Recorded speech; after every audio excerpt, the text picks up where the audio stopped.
Welcome back to Confessions of a Time Monk.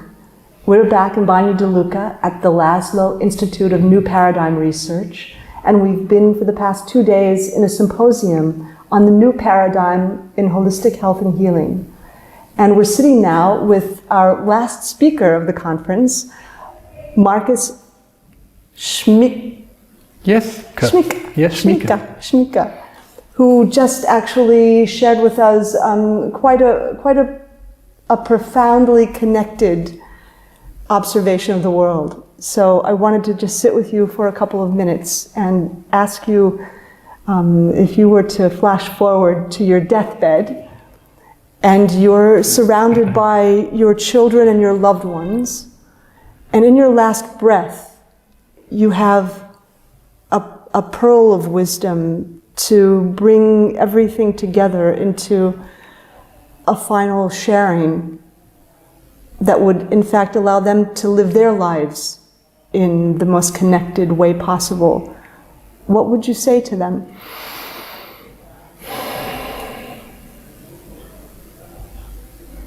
I think what I will say that time will be different from what I would say this time, but if it would be now, I would, to all those who still stay in this world, if I'm gonna leave, to just live their life fully.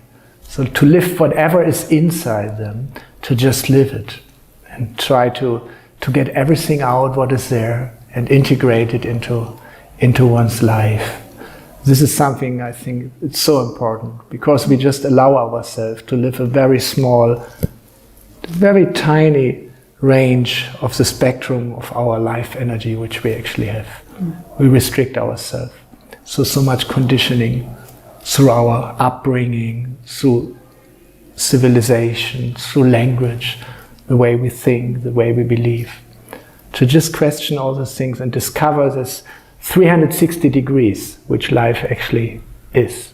And many times we just live 1% of it. Because we believe it has to be like this. It always was like this. My neighbor does it in this way. Just discover 360 degrees of your life. And the second, I think it's what I would say now from my life experience, just look if people come to you. And life is mainly meeting other people. See what is their real intention, what is the real thing they want from you, and the real thing you can actually give to them. And it's mainly people come because they want to be loved. And they ask for something different. They ask for money, for this, for that.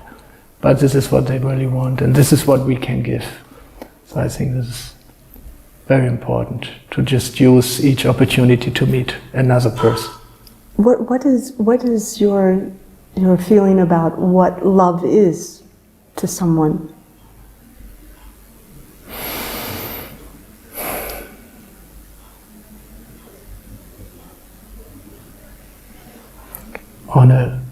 On a very deep level of experience, it's just this deep realization of oneness. And if you come a little higher, it's the connectedness. If you don't experience the oneness, just imagine you go to someone you don't even know and say, you are me, I am you. It might be intimidating, so we express it in a different way. If you come to the more closer to our consciousness, it's a feeling for the other, it's empathy. Like if you love someone, the happiness of this person is your happiness. And if the person suffers, you're suffering, because you're realizing we are one. Just projecting it outside. So this empathy, just overcoming just one's own needs, and just feeling with the other person and sharing life, sharing visions. What do you find in the silence? You have in your being a very beautiful silence that's present. because everything around me is always very loud. I just love to be with many people. Before, in my maybe a few years ago, if I wouldn't have around me 10, 20 people, I feel so lonely. So, and even now, I'm just traveling a lot, and I'm living in a house. There's my family, there's my children, but there's all my friends live there, and we have even the companies. Everything is in one house.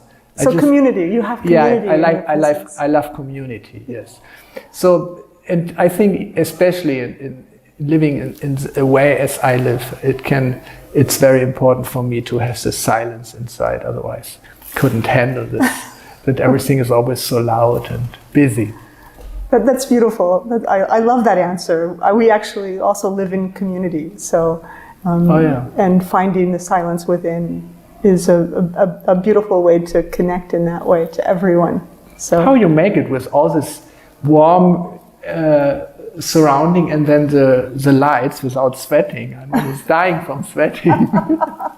No. Well, you're going swimming now. Yes, I'd like to. So I just wanted to grab you for a brief conversation because I was quite moved by your speech today. So I appreciate you taking this moment to sit down with us. And I won't keep you for too long so that you can go wash away all the so many thoughts in the conference, so many words and different models and life stories. So it's nice to just jump into the water and give everything back to the unity. Well, I'm really happy to meet you. And thank you for sitting down with us for this moment. Thank you.